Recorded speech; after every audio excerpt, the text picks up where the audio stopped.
Hey friends, Jill here. Welcome back to a Spring Willow Farm. Today I am shooting the video for our first official spring garden tour. I am so ecstatic. You guys helped me plant the garden the other day. I still have a few bare spaces in the garden, which I'm hoping to get your guys' input on. But other than that, I got all my trellises planted. I'm super excited to show you guys about that. I direct sowed a bunch of stuff, and got a few tomatoes left in the greenhouse. However, those are gonna go to our friends Ben and Andrea over at VW Family Farms.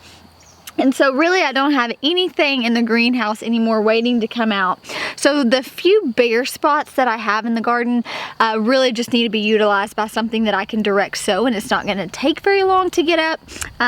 But most importantly, I spent all day yesterday sowing 130 zinnia transplants. It was a lot of work, lots of squatting, but I got it done and it turned out so good. I'm so excited. And it's so funny because I mentioned to you all that I didn't really walk off my beds and start seeds accordingly. It was just kind of like, oh, I'm just gonna kind of guess. And I'd be dang if my guesstimate was not so spot on. So I had just enough space left at the end of the trellis. I was about 15 zinnias short, and I had exactly 15 dahlias to fit in the place. So it could not have worked out better. And it was so funny too, because something that I was like, oh, I'm either gonna have way too many or not enough, ended up being just perfect. So that was definitely favor on my end.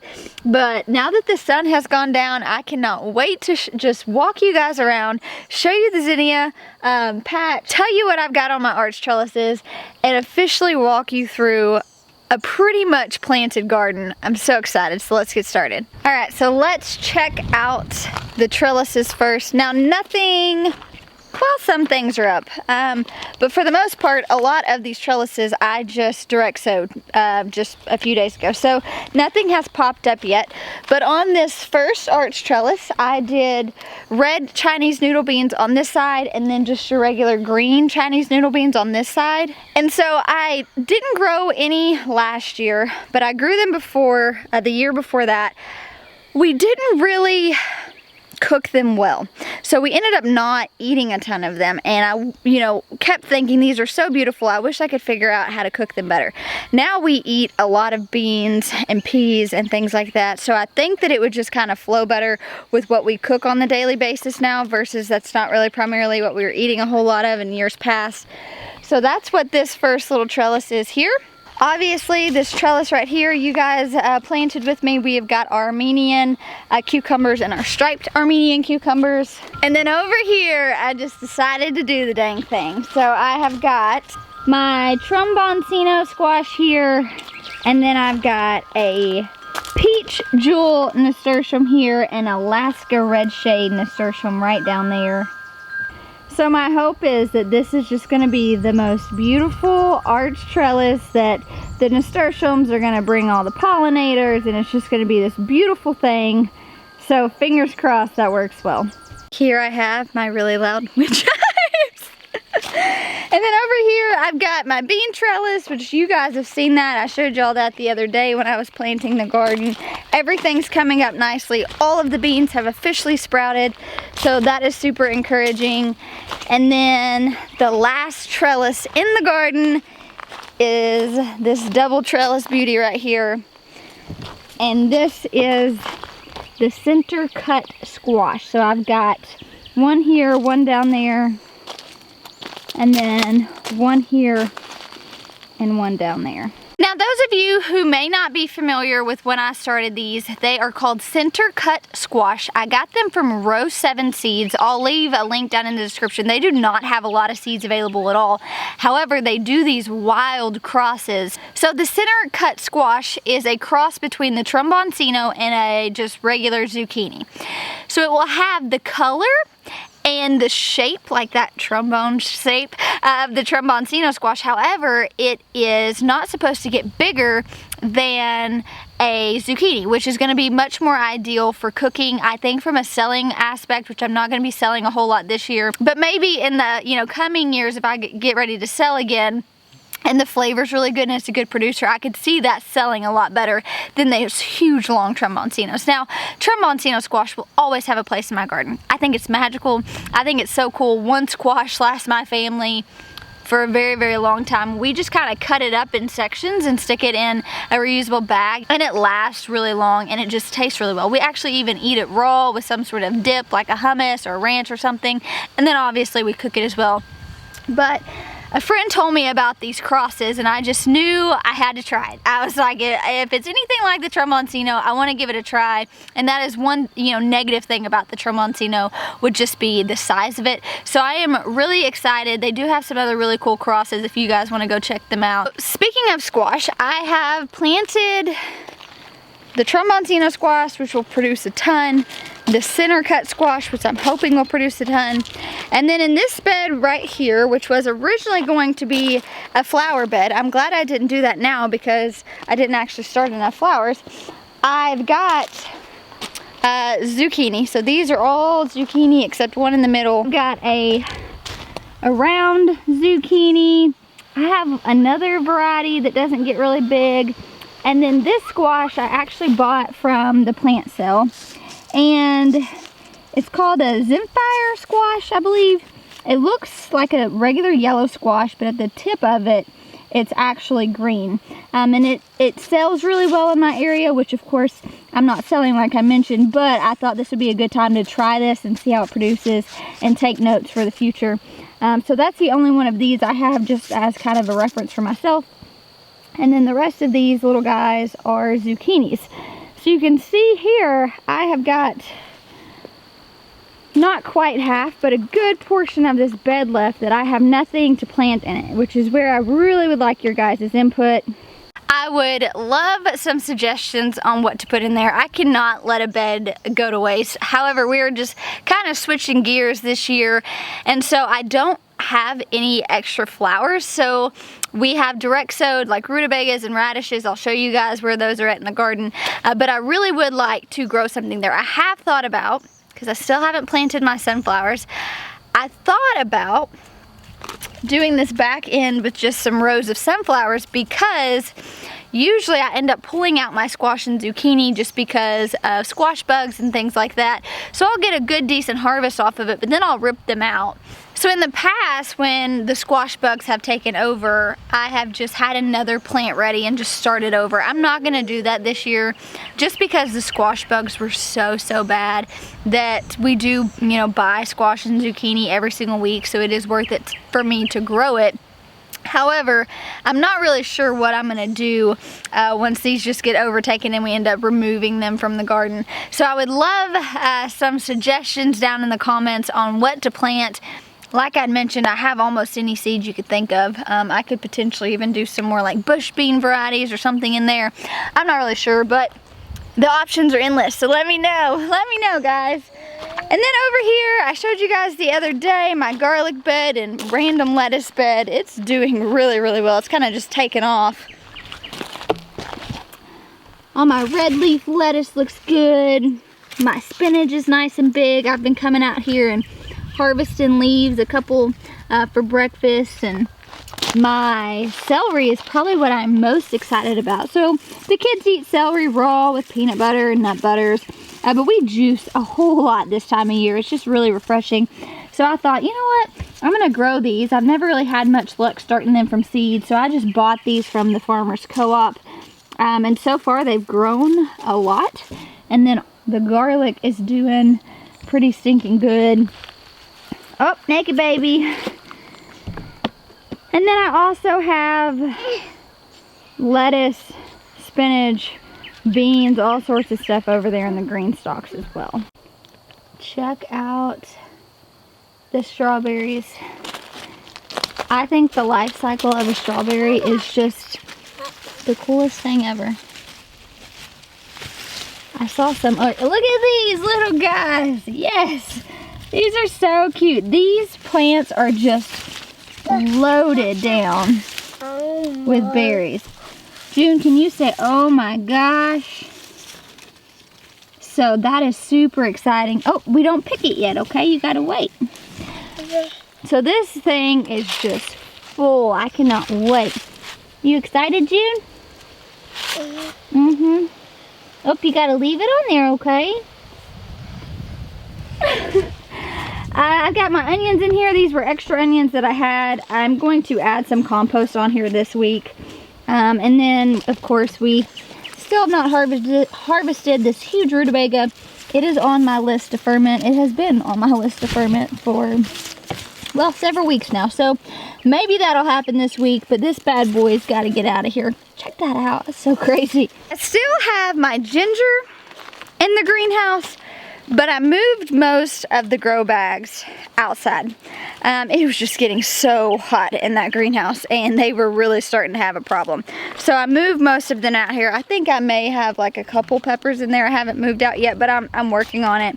And then I planted up my eucalyptus in these grow bags the other day, and these are just doing so good. So I have them, last year I planted sunflowers in these little center blocks, and now I just pop these grow bags in there with these eucalyptus, and they're doing really well. I don't know anything about eucalyptus. I've never grown it.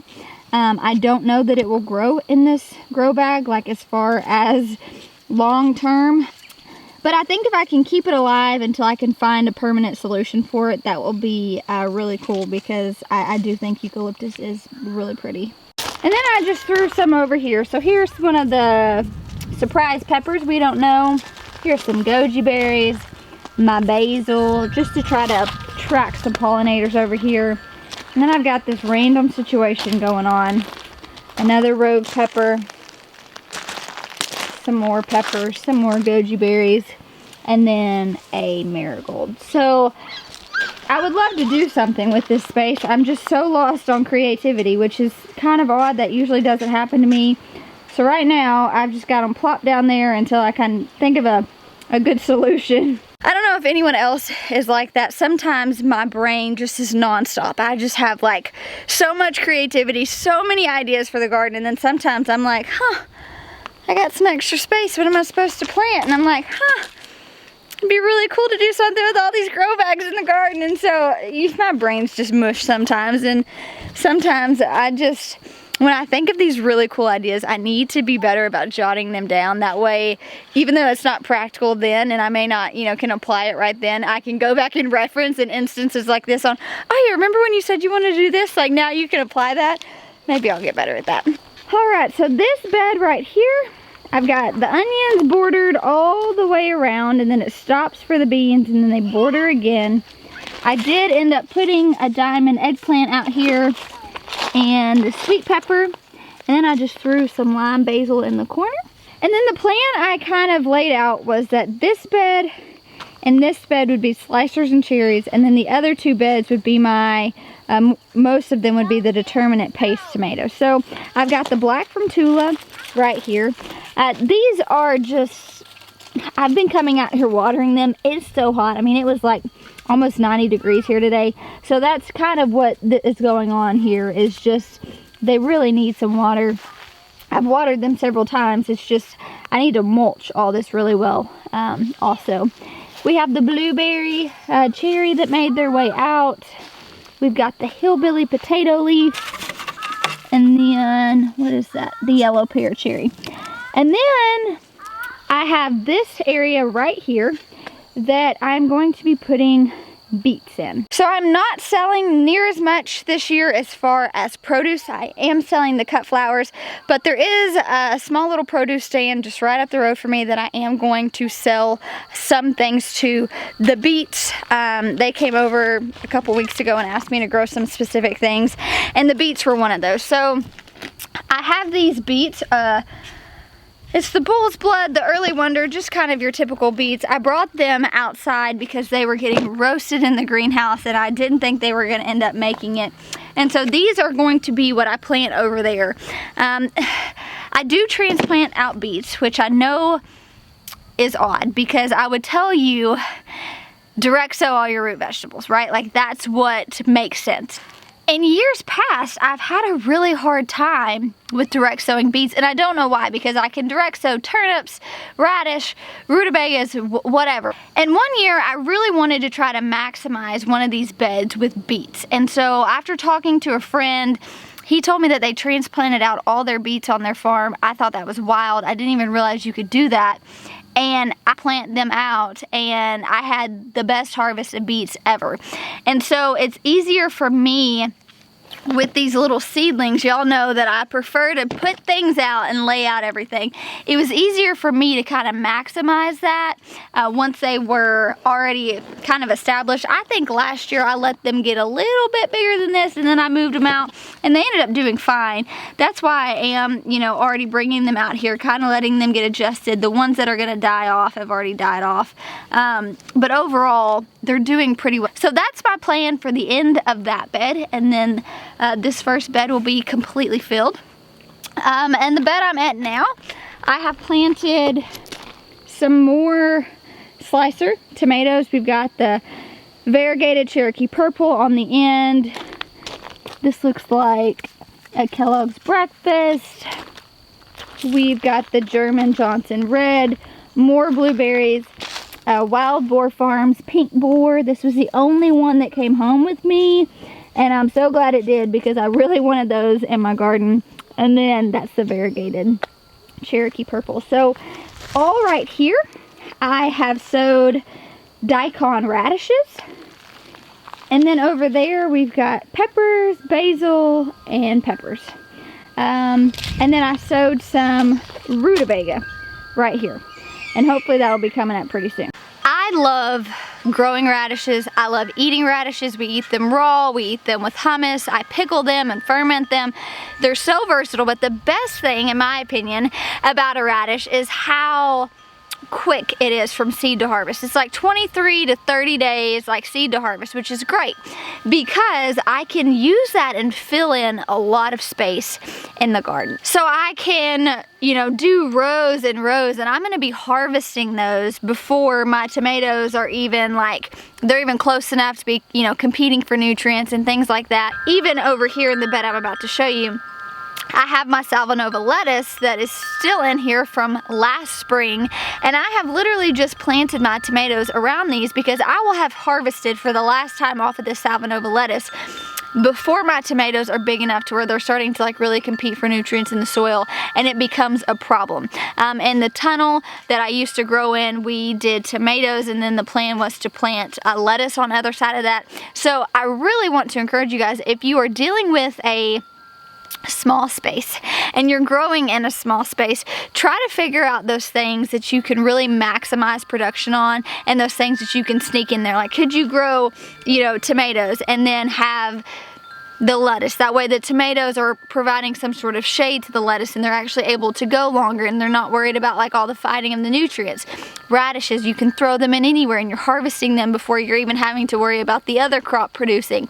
And so I've really found, since I don't have a ton of growing space here, I've gotten really creative with just shoving in a bunch of extra stuff, especially in the spring when all my stuff that I'm putting in the garden is relatively still small.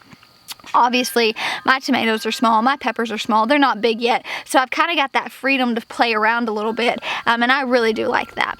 So here is the bed with my Italian Romas. I've got the Ace 55, I have got the pink ox heart, and another bush determinate paste tomato. Then I just threw in some peppers. I've got a habanero pepper there, we have our marigolds over there, and then there is a pepper on the end right there. And so you can see I've got all this lettuce just kind of weaved in, and I'm really not concerned about it because, like I said, I'll be, you know, harvesting that lettuce before the tomato gets pretty big. Now, I don't have anything in this area or in between this trellis of the tromboncino and the Chinese noodle bean. So I also am trying to think of something I could put there. I could do more radishes, I could do some sort of turnips, and so I'm trying to think through that and figure out what's going to work best. And then obviously you guys got to play a part in planting this bed of determinate tomatoes. The only thing I did different was I plopped a lilac bell pepper at the very end of this. And I had some space on this end. You guys can see that little space right there. I planted some more watermelon radishes, some Helos radishes from Haas, just a bunch of different radish varieties, and I think it's gonna turn out really well. This little tub had some citronella in it last year. Now we've got some lime basil, some lettuce leaf basil, and a bunch of little nasturtiums, and the hope is that they'll just start protruding out. Now I do have probably 6, 7, they're small, but I do have around 6 or 7 nasturtium plants left. And so many of you guys, last year was the first year I think I grew nasturtiums. Maybe I grew them the year before, but I didn't really utilize them well. Many of you said that they're good trap plants and to interplant them with my tomatoes. So I do believe that that is what I am going to do. The nasturtiums that I have left, I am gonna let them get a little bit bigger just because it's getting so hot that I'm worried if I put this little bitty start outside, it's just gonna get fried. And so I'm gonna wait, and then I am gonna go through and just stick those in between my tomatoes. So thank you guys for recommending that. I am excited to see how that does. And then it's also just gonna attract all those lovely pollinators. We make nasturtium pesto that is really, really good. So hopefully I'll be growing more nasturtiums this year than I ever have. And so I'm hoping I'll be able to make enough pesto to maybe put some up in the freezer. So I'm pretty excited about that. So there's kind of the gist of all the produce that is growing in my garden right now. So I'm going to take a shift and show you guys the flowers. I'm so excited. I say this often because it's so true. I love learning new things. It's challenging. It's certainly challenging. But I love learning new things. I love sharpening my skill. I love expanding my knowledge outside of what I'm comfortable with. And I'm comfortable with produce because I've grown produce for years. I'm not comfortable with flowers because I've never grown flowers to sell. So this whole Zinnia experiment, I am so beyond thrilled to do because it's just something new. It's something challenging. I'm able to just kind of let those cylinders start firing whenever a problem comes up, like having to not automatically know the solution and really kind of dig through and learn. And so I'm really, really excited about that. We have already made adjustments. So on the trellis video that I showed you guys, we had netting covering the entire bed. And while that was great in theory, when I started thinking about cutting these, I knew I couldn't reach to the middle properly. We had also originally thought that we were going to lay landscape fabric down and plant in there to help with weeds. And honestly, we just completely forgot. And so that didn't happen. I am gonna go through and mulch it really well with straw, and I think that that will, 1, help hold moisture in, but 2, kind of cut down on the weeds quite a bit. And so what we have done is we cut the middle out and then we added more poles and more structure. So with the zinnias, as far as spacing, there's a lot of liberty there. When you start researching how far apart to plant your zinnias, typically you're going to hear between 6 inches, sometimes even up to 24 inches, depending on the variety that you're growing. So all of these right here behind me are the cactus zinnias, the peppermint zinnias, the fireball zinnias, the Northern Lights zinnias. And so these are all just your typical normal size plants, if you will. So I have spaced these 6 inches apart, which is kind of close, but my hope is, since it's trellised and since it's kind of confined, that I can harvest them and kind of prune them well. And then over here, I've got all of my giant purples and my giant California. And so I have planted those further apart. And so you'll see here that I have just skipped every other one. And we just kind of have this design going on here. Ever since putting them in the ground though, they have just really, really taken off. They look so much better. I was having a lot of yellowing of the leaves, just a lack of nutrients in the pot that they're in. And I'm already starting to see that they are getting much better. So this whole thing right here is going to be beautiful cut flowers. And then I'll hop over here and show you guys. So this is nice just to be able to hop over here and work. And then these I've spaced 2 squares apart, and I've done that on either end, and it worked out really well for the amount of giant varieties that I had. So there's all this space in the middle, and then on this row they'll actually have some space over here if they start putting off some side shoots and things like that. And then if we go all the way down here, I have got the double blend dahlias. So I had enough zinnias that went all the way to here. And then these are the little dahlias, which are looking way better. I don't actually even know if you trellis these, not something I'm familiar with, but I had them and I had the space, so that's what I did. And I think the plan is, the tentative plan, right, it could always change, is as these begin to grow up, if they need more support, we will just add more netting from the top. Now, I think that's doable. However, I'm in a place where I'm learning from this. I realize that this may not be the right way to do it. We have talked to a lot of different flower farmers in our area, and almost all of them trellis their flowers, their cut flowers, with this horticulture netting, just to help with the high winds that we get in our area, help them from toppling over. There's some sort of structures, and also just helping maybe provide some sort of support to where they'll have straighter stems. And so that is the whole idea behind this. Also, it was relatively pretty inexpensive to do this, and so if it doesn't work, I'll adjust next year accordingly, right? And so I'm not really upset. This seems like a good idea in theory. I think if anything, we might have some trouble trying to add multiple layers of this netting, but I'm hopeful that it can be done and that it is going to provide enough support to do what I'm needing it to do, which is just keep the high winds off of it and have straighter stems. So we will see what happens, but I'm so excited. I mean, 130 zinnias, you guys. I grew and planted 130 zinnias from a girl who just had a small portion of my raised beds last year dedicated to zinnias. I'm feeling really excited.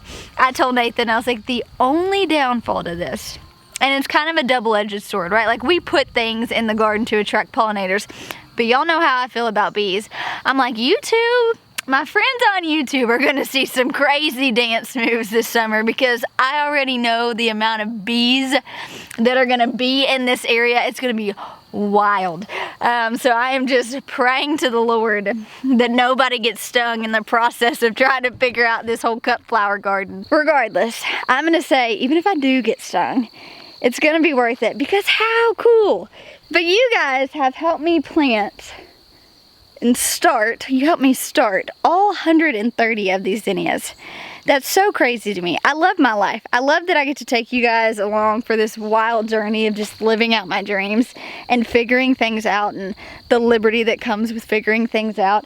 So I'll keep you guys posted on how this trellis system works. I'll definitely do a follow-up video, if you will, on this. I'm just excited to come do garden tours with all of these beautiful different varieties. When I think of this one row right here of zinnias, there's like 5 different varieties of zinnias. You know how beautiful it's gonna be? It's gonna be like, oh, it's gonna be magic. It's gonna be so good. So I am so excited. Thank you guys for hanging out with me for our first official spring garden tour. I know right now, you guys helped me plant most of everything in the garden, and so a lot of this looks familiar to you guys, right?